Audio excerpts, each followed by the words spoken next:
Amén. Durante todas estas semanas estamos hablando del esfuerzo. La pregunta del domingo pasado fue: ¿la salvación requiere esfuerzo? Ese era el título, ¿ya? Ahora tengo una nueva enseñanza para ustedes que he intitulado Encontrar tesoros requiere esfuerzo. ¿A qué nos referimos con encontrar tesoros y que estos requieren esfuerzo? A que tenemos que comprarnos, ¿cómo se llama eso, ese palo, Juan? Detector de metales, ¿no? Ir a la playa y esforzarnos debajo del sol por encontrar un metal y después hacer un hoyo y así buscar tesoros. No nos referimos a eso. Nos referimos a los tesoros de la palabra de Dios. Esos tesoros están escritos, pero no es fácil encontrarlos. De hecho, es muy difícil encontrarlos, porque para entender a qué se refiere esos tesoros tenemos que meternos al texto, tenemos que escudriñar el texto y tenemos que entender el texto. Y hay una única manera de poder entender el texto. Repito, hay solo una manera de entender el texto. Y esa manera es cuando el Espíritu Santo nos enseña. La Biblia enseña que Dios Espíritu Santo es nuestro maestro y que Él nos enseña todas las cosas. Pero para que Él nos enseñe tenemos que estar en comunión con Él. No hay otra manera. Solo Dios Espíritu Santo puede enseñarnos y revelarnos su palabra. Aquel que viene a la Biblia con un corazón, digamos, no humilde, sino que viene para contender, por ejemplo. Digamos que yo tengo un amigo que es creyente y yo no soy creyente, y este amigo todo el tiempo me habla de salvación y de cosas de la Biblia y cosas de Dios y todo, pero yo soy, digamos, un ateo, por ejemplo, o un agnóstico por lo menos. Entonces yo digo, voy a leer la Biblia para saber lo que dice y poder contender con mi amigo que siempre me está predicando y me está fregando, ¿no? Entonces, cuando uno va con ese corazón, no va a encontrar nada. Su vista va a estar velada, va a tener como unas escamas en los ojos que le impedirán ver lo que está escrito. Pero cuando alguien viene con un corazón humilde y le dice al Señor Dios Espíritu Santo, te ruego, te suplico de todo mi corazón que me ayudes a entender tu palabra. Entonces es ahí cuando Él viene y te enseña lo que está escrito. ¿Por qué decimos esto y en qué nos basamos para decir esto? ¿Se acuerdan ustedes cuando el Señor Jesús preguntó a sus discípulos? Él les dijo: ¿quién dice la gente que soy yo? ¿Qué le respondieron sus discípulos? Sus discípulos le respondieron: bueno, unos dicen que tú eres Elías, otros dicen que eres algún profeta grande. Pero Jesús dijo: no. Yo quiero saber ahora, ¿qué piensan ustedes que soy yo? ¿Quién piensan ustedes que soy yo? ¿Y qué le respondió el más aguerrido de los discípulos? Simón Pedro. ¿Qué le respondió? Simón Pedro le dijo: tú eres el Cristo, el Hijo del Dios viviente. Amén. E inmediatamente el Señor Jesús le dice: bienaventurado eres, Simón, hijo de Jonás, porque esto no te lo reveló carne ni sangre, sino que te lo reveló mi Padre que está en los cielos. Es decir, el Espíritu de Dios, que es Dios mismo. Dios mismo le revela a Pedro quién era Jesús. De la misma manera, nosotros, para entender las riquezas, necesitamos que Dios nos las revele. ¿Sí se entiende? Mientras que Dios no te revele la palabra, solamente vas a encontrar en este texto texto, castellano, palabras, pero no encontrarás las riquezas de Dios. Así que encontrar las riquezas de Dios en la palabra va a requerir esfuerzo.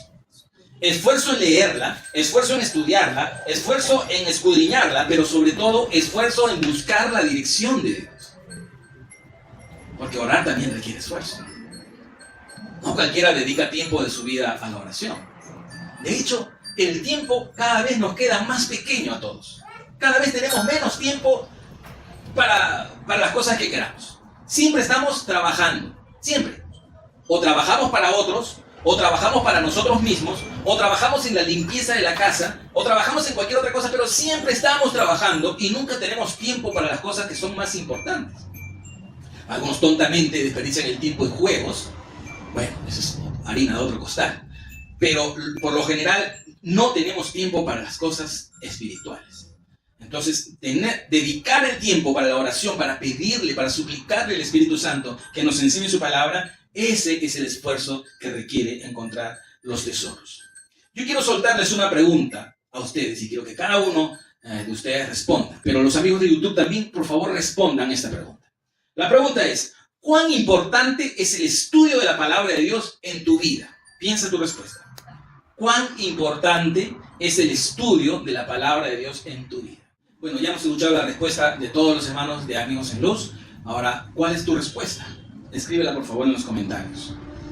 Vamos a abrir nuestras Biblias en segunda de Pedro, en el capítulo 1. Ok, segunda de Pedro, capítulo 1, es decir, empezando nada más la carta del libro. Dice así: Simón Pedro, ¿se acuerdan el que acabamos de ver? El más aguerrido, ¿no? El que decía, tú eres el Cristo, el Hijo del Dios viviente. Simón Pedro, siervo y apóstol, uno de los 12 apóstoles y únicos de Jesucristo, a los que habéis alcanzado por la justicia de nuestro Dios y Salvador Jesucristo, una fe igualmente preciosa que la nuestra. Gracia y paz os sean multiplicadas en el conocimiento de Dios y de nuestro Señor Jesús.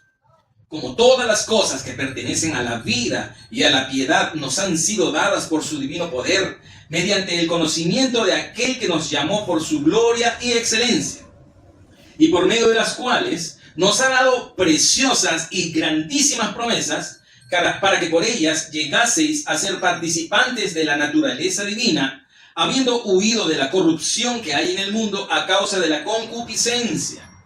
Vosotros también, poniendo toda diligencia por esto mismo, añadid a vuestra fe virtud, a la virtud conocimiento. Y hasta ahí nomás vamos a quedar, porque después se continúa con la lista que podemos ver en otra ocasión. A lo que queremos llegar es que tenemos que añadir a nuestra fe virtud y a la virtud conocimiento. Cuando nosotros vinimos a Cristo por fe, ¿verdad? Hemos alcanzado la salvación por fe. Pero la fe no se debe quedar en fe, sino que hay que añadirle virtud. ¿Y qué es virtud? ¿Alguien me puede ayudar con enseñarnos qué es virtud? Una cualidad. Una cualidad. En este caso es una cualidad de Dios. Entonces tenemos que añadirle a nuestra fe ahora la virtud de Dios, la gracia de Dios. ¿Estamos de acuerdo? Pero no solamente se tiene que quedar en virtud, sino que hay que añadirle a esa virtud conocimiento. Porque ¿de qué valdría que hayamos ejercido fe en el sacrificio de Jesucristo y que no conozcamos más allá? No, tenemos ahora que alcanzar el conocimiento, tenemos que crecer, porque si no creces, te vuelves enano, ¿ya? En el espíritu, te vuelves raquítico, te vuelves muy flaco, aunque tu cuerpo engorde, pero tu espíritu se queda enano, se queda pequeño, se queda demasiado débil y hasta parece que muriese. En realidad no muere. En realidad está dormido. ¿Por qué? Porque no hay conocimiento, porque no hay fundamento. ¿Cómo lo explica el Señor Jesús? El que me oye estas palabras y las hace, ¿a qué le compararé? Amén. Lo compararé a aquel hombre que edificó su casa sobre la roca. Vinieron los ríos, vinieron los vientos, vinieron las lluvias y la casa no cayó. Pero ¿a qué le compararé? A aquel que escuchando mis palabras no las hace. Lo compararé a aquel hombre que edificó su casa sobre la arena. Y cuando vino el viento, vino la lluvia, vinieron los ríos y vinieron las tempestades, la casa cayó y fue grande su ruina. A eso se refiere el Señor con que tenemos que añadirle a la virtud conocimiento. El conocimiento es la palabra de Dios. El fundamento es la palabra de Dios. Cuando tu vida tiene un fundamento, por más que vengan pruebas, por más que vengan angustias, por más que vengan vicisitudes, tu vida permanecerá firme porque está fundada sobre la roca que es Cristo. Pero si no tienes conocimiento, entonces vendrán los problemas, vendrán las angustias, vendrán las vicisitudes y lejos de buscar refugio en el Señor, te refugiarás en otras cosas. Como por ejemplo los vicios, el exceso de trabajo, el exceso de comida, que también es otro vicio. Sobre todo los peruanos tenemos ese vicio malo de comer en exceso. ¿Lo tienes tú? ¿Lo tienes tú? ¿Lo tengo yo? Comer en exceso es un vicio malo y grave en nuestra sociedad. Si nuestra vida está fundada en el Señor, si nuestro espíritu está fundado en el Señor, nuestro espíritu crecerá y cuando venga el viento, nuestra casa no se caerá. Ahora, ¿en qué versículo del que acabamos de leer, el apóstol Pedro nos decía que Él nos ha dado grandes promesas? El 4 decía, por medio de las cuales nos ha dado ¿qué? Preciosas y grandísimas promesas, para que por ellas llegases a ser participantes de la naturaleza divina. Entonces, ¿qué nos ha dado Dios? Nos ha dado preciosas y grandísimas promesas. Y aquí está el meollo de la enseñanza. Dios nos ha dado ¿qué? preciosas y grandísimas promesas. Otra vez, Dios nos ha dado preciosas y grandísimas promesas. ¿Cuáles son esas promesas? Su palabra. Su palabra, ya, bueno. ¿Cuáles son esas palabras? La vida eterna. Ya, muy bien, la vida eterna. La salvación. La salvación. También el vivir Mendoza. tranquilo, pues, porque confiar en Él. Son grandísimas, son abundantes. Grandísimas. Para poder acceder a esas promesas, lo primero que tenemos que hacer es conocerlas. Si no conoces las promesas, no podrás reclamarlas, no podrás usarlas. Es como si tú tuvieras un padre rico, digamos, y toda tu vida viviste huérfano pensando de que tu papá había muerto cuando tú naciste, pero en realidad no había muerto, se había ido de parranda. Entonces tu papá, que es rico, fallece y te deja una herencia, pero tú eres un pobre miserable que no tiene ni un pan para llevarse a la boca, ni tiene un techo debajo del cual cobijarse en la noche, pero tu padre era rico, muere y te deja una herencia. ¿De qué vale que te deje esa herencia? No vale absolutamente de nada, a menos que tú sepas que te ha dejado la herencia. Entonces, cuando tú sabes, cuando tienes conocimiento, cuando te enteras que te ha dejado una herencia, vas con tu documento donde el notario, donde tu padre dejó la herencia, y la reclamas para ti. Y dejas de ser pobre para convertirte en un ciudadano pudiente. Digamos que te dejó una casa, te dejó un tuk-tuk, te dejó un auto, un tuk-tuk es un mototaxi, ¿ya? Te dejó un auto, te dejó un terreno, qué sé yo. Tienes que saberlo. Mientras no lo sepas, no podrás reclamar esa herencia. Nuestro Dios, que es nuestro Padre, no ha muerto, pero sí nos ha dejado una herencia. Justo no será desamparado, ya te dejan. Preciosas y grandísimas promesas. Pero hay que conocerlas. Hay que conocerlas. Hay que buscarlas. El Señor Jesús dijo: escudriñad las Escrituras, porque a vosotros os parece que en ellas tenéis la vida eterna, y ellas son las que dan testimonio de mí. Escudriña las Escrituras, porque las Escrituras dan testimonio de Él, de Cristo. Todo el Antiguo Testamento habla de Cristo. Muchas personas dicen: pero en el Antiguo Testamento no aparece Cristo. Falso. Todo el texto del Antiguo Testamento apunta a Cristo. Todo habla de Él. Y tenemos que escudriñarlo para poder enterarnos y para poder entenderlo. El problema de hoy en día es que hay una inteligencia falsa que está totalmente de moda.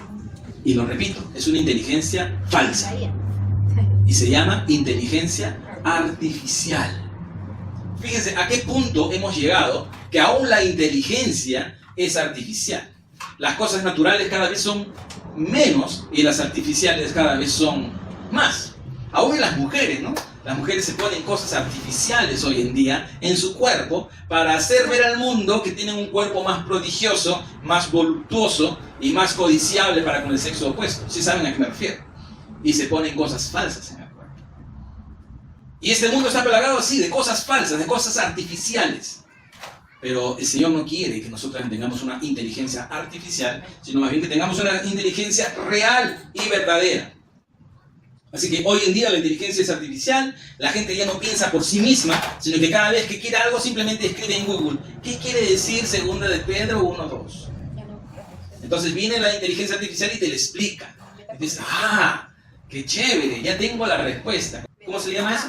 Metacognición. Una metacognición. ¿Qué es eso? A ver, ¿con qué se come? Es un elevado grado de la cognición, de la manera de pensar. De la manera de pensar. Entonces, cuando yo busco en Google una respuesta, ¿qué está pasando ahí? Estás anulando tu actividad de reflexión. Estoy anulando mi capacidad de reflexión. Ya no reflexiono, ya no pienso, ya no medito, sino que ya está escrita la respuesta. Yo recuerdo cuando empecé en el negocio donde estuve con mi hermano Bernie. Yo tengo un amigo que alguna vez ha venido aquí, que es Manuel, que es guitarrista, él toca la guitarra. Entonces, seguimos hablando por él. Cuando yo empecé en el negocio de la música digital, él decía, la gente ya no me está ayudando. ¿Por qué? Porque antes se tocaba todo en vivo, chévere. Pero después vino la secuenciación. Vinieron los disquetes, me acuerdo, allá por los años 2000 y tal. Bueno, en ese tiempo estaban los disquetes, entonces había un teclado así como este, y el teclado tenía una disquetera aquí. Entonces venía lo que nosotros llamamos el fintero, ¿no? Pero mi amigo Manuel decía: ya no me están llamando Porque antes tocábamos en grupos y no tenía que tocar, ahora el teclado lo hace todo. Simplemente pones play y hasta la pista te la bajas de internet y ya está. Y después evolucionó, ya no se usaban teclados disquetes, sino que se usaban USB. Se ponía el USB, pero el mismo formato. Y ahora desde el celular, y ahora ni siquiera cable, vía Bluetooth nomás. Transmite con el Bluetooth al parlante como este, que tiene su receptor de Bluetooth y ya está. Se hizo todo. ¿Qué quiero decir con esto? Que ahora cada vez más lo artificial reemplaza a lo real. Antes se hacía música de verdad, pues. En la época, por ejemplo, de fiesta criolla, ¿no? O los embajadores criollos iban con sus guitarras, en tu época, ¿no? En la época de la Sonora Matancera. Las orquestas iban a las casas, ¿no? Llevaban su piano, así como los picapiedras pedían un brontosaurio y, ¿no? ¿Cómo se llama el carro de los picapiedras? El troncomóvil se hacía para un lado, así llevaban su piano también. Su piano, así, lo empujaban. Lo llevaban en camión, lo metían a la sala y tocaban con el piano. Yo era un niñito y me acuerdo que viví eso. Ahora, más antes con mayor razón, ¿no? Y llevaban sus trompetas, no llevaban amplificadores. El amplificador solamente era para los micrófonos. El piano sonaba, las trompetas sonaban y los instrumentos de percusión sonaban también. Pero ahora no. Ahora todo es artificial. La inteligencia también es artificial. Ahora la gente ya no se esfuerza por entender la escritura, simplemente le pregunta a la inteligencia artificial. Google, ¿qué quiere decir esto? Ahora, ¿tengo que preguntarle a Google qué significa el texto bíblico? ¿O tengo que preguntarle al Señor? Tengo que preguntarle a Dios, al Señor, a Dios Espíritu Santo. Él es el maestro. Pero el significado de algunas palabras. Bueno, podemos utilizarlo como una herramienta auxiliar, pero el maestro es el Señor. Y ahí está el esfuerzo. Preguntarle a Google no requiere esfuerzo. Todo el mundo tiene un celular. Y en su celular casi todo el mundo tiene internet. Y el que tiene internet tiene Google. Y el que tiene Google le puede preguntar. Y el primero que responde es la inteligencia artificial. Esta es la respuesta. Iglesia, no hagas eso. No hagas eso. Pregúntale al Señor. Que sea Él quien te enseñe. Solamente hallarás riquezas cuando Él te enseñe. Si te enseña la inteligencia artificial, no hallarás riqueza. Ahora, para eso hay que pasar tiempo. Para eso hay que pensar, para eso hay que orar, para eso hay que investigar. Pero no podemos darle una interpretación privada al texto. 2 de Pedro 1:19. Tenemos también la palabra profética más segura, a la cual hacéis bien en estar atentos como a una antorcha que alumbra el lugar oscuro, hasta que el día esclarezca y el lucero de la mañana salga en vuestros corazones. Entendiendo primero esto, dice Pedro, que ninguna profecía de la Escritura es de interpretación ¿qué? Privada. Es decir, cuando yo voy al texto bíblico con un corazón humilde y pidiéndole al Señor lo que el texto dice, yo no puedo interpretar el texto de una manera privada. Es decir, yo entiendo el texto así, tú entiendes el texto así, él entiende el texto de esta u otra manera. No, porque la manera de entender el texto es solamente una. No hay 2, ni 3, ni 4 interpretaciones. Hay solo una. O mejor dicho, hay solo una que es correcta. Y todas las demás son incorrectas. Ahora, ¿cuál es la correcta y cuál es la incorrecta? Voy a ponerles un ejemplo. Todo el tiempo yo conduzco por las calles y en los grifos, en muchos grifos, hay unas letras muy grandes, los que conducen me van a dar la razón, que dicen lo siguiente: prohibido estacionar las 24 horas. ¿Lo has visto? ¿Tú? ¿Sí? ¿Crees? Prohibido estacionar las 24 horas, dicen muchos grifos. Entonces, fíjense lo que dice el texto, ¿eh? Prohibido estacionar las 24 horas. Yo leo ese texto, que está mal escrito, y entonces yo me estaciono. Para no pagar mis 6 soles de cochera por la noche, entonces voy al grifo, me estaciono y dejo mi auto ahí. A la mañana siguiente voy a recogerlo y continúo trabajando. El dueño del grifo o los encargados me van a llamar la atención, o de repente ya no encontraré mi auto porque se lo llevó la grúa o qué sé yo. Pero yo podría alegar diciendo, el texto dice prohibido estacionar las 24 horas. Yo no lo he dejado 24 horas, solamente lo he dejado 8. Porque lo dejé a las 12 de la noche y son las 8 de la mañana. No llegó a las 24 horas. Ahí dice prohibido estacionar 24 horas. ¿Sí se entiende? Sí. ¿Quién tiene razón? ¿El dueño del grifo o yo? Está mal el texto, tienes razón tú. El carro puede estacionarse. Puede estacionar. Menos de 24 horas. Menos de 24 horas. Eso es lo que dice el texto. Claro, Pero no es lo que quiere decir. claro, no es lo que quiere decir. Es lo que dice, pero no es lo que quiere decir. Claro, Lo que quiere decir es que no puedes estacionar ninguna de las 24 horas. claro, No puedes estacionar en ningún momento. Prohibido estacionar, no me tiene que... claro. Pero el grifo dice así, por favor, cuando vayan en un micro, en un taxi, en algo, fíjense lo que dicen los grifos. Dice eso. Prohibido estacionar las 24 horas. Está mal escrito. Entonces, yo no tengo que aplicar lo que dice, sino que tengo que aplicar lo que quiere decir. De la misma manera, yo voy al texto y no lo entiendo como a primera vista se entiende, sino que tengo que entenderlo lo que quiere el texto decir. Y ahí está lo difícil. Ahí está el esfuerzo. Algunos cuando van al texto, a leerlo, con un corazón humilde, sincero, empiezan a leer y como no lo entienden, Lo cierro. No, se duermen. claro, Sean sinceros, ¿les ha pasado? claro. Sean sinceros, ¿les ha pasado? Voy al texto, no lo entiendo, me duermo. O lo guardo. O lo guardo y ya no sigo leyendo. No entiendo nada. Pero eso de lo que estamos hablando, que buscar los tesoros requiere esfuerzo. Tengo que esforzarme, tengo que dejar el sueño. No te sientes, lee parado. Me canso, cánsate. Porque buscar los tesoros requiere esfuerzo. Entonces, si yo leo ese texto en el grifo y le doy la interpretación que yo quiero, estaré mal. Y el dueño del grifo tendrá todo el derecho de llamar a la grúa y llevarse mi carro. Si yo leo el texto también de una manera que no es lo que dice, tampoco podré reclamar la promesa del Señor. Entonces la pregunta es, ¿realmente dice el texto lo que dice? ¿Puedo reclamar una promesa que no es real, que no dice lo que yo creo que dice? Por ejemplo, vamos un ratito a Isaías 53. El versículo 4, para ahorrar tiempo, dice acerca del Señor Jesús: ciertamente llevó Él nuestras enfermedades y sufrió nuestros dolores, y nosotros le tuvimos por azotado, por herido de Dios y abatido. Mas Él herido fue por nuestras rebeliones. Está hablando el 4 de las enfermedades, pero el 5 dice rebeliones. Molido por nuestros pecados. El 4 dice enfermedades, pero el 5 dice rebeliones y pecados. El castigo de nuestra paz fue sobre Él, y por su llaga fuimos nosotros curados. Entonces, la llaga de Cristo me cura ¿de qué? ¿De una enfermedad? ¿O será que me cura de una rebelión y de un pecado? Rebelión y pecado. Yo ahí lo leo en varias versiones. En ese caso, utilizamos varias versiones. Claro, yo como que... Ok, eso es lo más saludable que el creyente puede hacer. Un texto que está un poco oscuro, entonces lo comparo con otras versiones. Y eso es muy fácil de ver en el celular. Simplemente se instala un aplicativo de la Biblia y lo buscan en varias versiones para ver qué dicen las demás versiones. Pero en este caso, todas dicen lo mismo.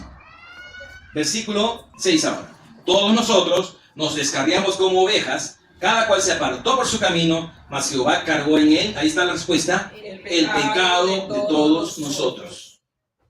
La sanidad de Isaías 53 está hablando de la sanidad del pecado, de la rebelión. Está hablando de nuestros pecados y de nuestras rebeliones. Por las llagas de Cristo, es decir, por los méritos de Cristo, por lo que Él hizo en la cruz, nuestra rebelión ha sido puesta de lado, ya no es tomada en cuenta. Ahora somos salvados de nuestra mala manera de vivir y hemos obtenido la vida eterna por las llagas de Cristo. Pero hay muchos cristianos que utilizan este texto y dicen: por las llagas de Jesús soy sano y reclamo esta promesa. La reclamo y la reclamo. No tienes que reclamar. Tienes que pedir.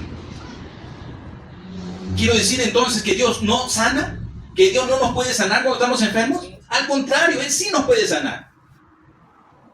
Incluso la Biblia dice: ¿está alguno entre vosotros enfermo? Llame a los ancianos de la iglesia, únjanlo con aceite en el nombre del Señor, y la oración de fe salvará al enfermo. Entonces yo puedo pedir a Dios que Él me sane. Puedo pedirle a Dios también que Él me salve si es que me hace falta salvación. Pero no puedo reclamar que por las llagas de Cristo soy sanado en ti. Y no acepto un no por respuesta. Algunos se atreven a decir eso. No acepto un no por respuesta. Eres sano y eres sano. Sí o sí. No, amados. No depende de tus gritos para que seas sanado. No depende de tus reclamos para que seas sanado. No depende del que corre. No depende del que quiere. Depende de Dios que tiene misericordia. Si Él quiere sanarte, amén. Si Él quiere que tu enfermedad continúe, amén también. Gloria a Dios, porque aún las enfermedades nos llevan a Dios. Y finalmente nos llevarán a que este cuerpo cese para que vayamos a su presencia. El apóstol decía, mejor es estar en su presencia que estar en la carne. Yo prefiero 1000 veces, el apóstol se parecía a Isabel, yo prefiero 1000 veces estar con el Señor antes que seguir padeciendo en esta carne. Así que Isaías 53 no es un texto que te dé autoridad para reclamar sanidad. Más bien es un texto que te dice que por sus llagas tú has sido perdonado de tus pecados, de tus rebeliones. Otro ejemplo. Hay muchos cristianos que siempre invocan a la sangre de Cristo. Y dicen, la sangre de Cristo tiene poder. ¿Han escuchado esa frase o no? Y la sangre de Cristo, y la sangre de Cristo, y la sangre de Cristo. Sí, la sangre de Cristo tiene poder. ¿Para qué? Para perdonar tus pecados. Algunos utilizan la sangre de Cristo hasta para echar fuera demonios. ¿Sí han escuchado? Por la sangre de Cristo te echo fuera. No. La sangre de Cristo ha sido derramada y vertida para nuestro perdón, para nuestra remisión. No para echar fuera demonios, no para reclamar sanidades, sino única y exclusivamente por el perdón de nuestros pecados. Bendita sea su sangre. Otros utilizan la Biblia como amuleto. No sé si ustedes conocen. Llevan la Biblia, yo conozco varios, y la ponen en su auto así, acá, y todavía abierta. No importa en qué lado, pero está abierta. Ya, es Salmo 53, o el 23. Entonces piensan que por tener la Biblia abierta van a ser bendecidos. No, la Biblia no es un amuleto. O unos abren la Biblia y la ponen en su salita, en la sala de su casa. ¿Qué diferencia hay entre el cristiano que pone su Biblia abierta en su sala y aquel budista que tiene un gohonsu? ¿Saben qué cosa es un gohonsu? Les enseño, ¿ya? En Ayacucho hay retablos. ¿Sí conocen los retablos? Esas artesanías que cuando uno abre la puertecita hay unos animalitos bien bonitos, ¿no? De colores y todo. Pues en la religión budista tienen esos mismos retablos, pero en vez de tener animalitos y colores bien bonitos, tienen unos escritos y unos pequeños altares donde se pone comida, donde se pone incienso, etc., para su Dios, en honor a su Dios. A eso se le llama gohonsu. ¿Eso será correcto o incorrecto? Incorrecto. Pero ¿qué diferencia hay entre un budista que pone un gohonsu en su sala y un cristiano que pone una Biblia abierta en su sala? No hay ninguna diferencia. Ambos están siendo supersticiosos. Ambos están pensando que eso les va a bendecir. Tú no tienes que tener la Biblia abierta. Tú tienes que tener la Biblia leída. Leída y entendida. Pero no entendida a tu manera, sino a la manera en la que está escrita. Cuando yo vaya al texto, debo hacerme la siguiente pregunta. ¿Esta promesa que estoy leyendo es para mí o es para el destinatario para el cual se escribió la promesa? O mejor dicho, ¿esta promesa es para cualquiera, es para todos o es para alguien en específico? Voy a ponerles un ejemplo. En Hechos capítulo 2, y ustedes me van a decir si es algo para todos o es para alguien en específico. En Hechos capítulo 2, versículo 38, Pedro les dijo: arrepentíos y bautícese cada uno de vosotros en el nombre de Jesucristo para perdón de los pecados, y recibiréis el don del Espíritu Santo. Porque para vosotros es la promesa, y para vuestros hijos, para todos los que están lejos, para cuantos el Señor nuestro Dios llamare. La promesa del arrepentimiento, según Hechos 2, 38 y 39. ¿Es solamente para los lectores de este texto en ese tiempo? ¿O es para cualquier persona en cualquier época, en cualquier lugar del mundo? Dora dice para todos. ¿Qué dice el resto? Para todo el tiempo. Tengo que leer el contexto. En este caso no hace falta. Ahí está la respuesta. Versículo 39. Para los que Dios llamó. La última parte. Y para todos los que están lejos, para cuantos el Señor Dios llamare. ¿Para quién es la promesa? Para los que Dios llamó. Para todos. A los que Dios llama. Para todos. Es decir, cualquiera que lee este texto se puede apropiar de esta promesa. Sin embargo, vamos a ver otro texto, otro ejemplo, en el cual no es para todos. Y que muchos cristianos piensan que sí es para todos. En Hechos 16:31, desde el 30 puede ser. Y sacándolos les dijo: señores, ¿qué debo hacer para ser salvo? Ellos dijeron: cree en el Señor Jesucristo y serás salvo tú y tu casa.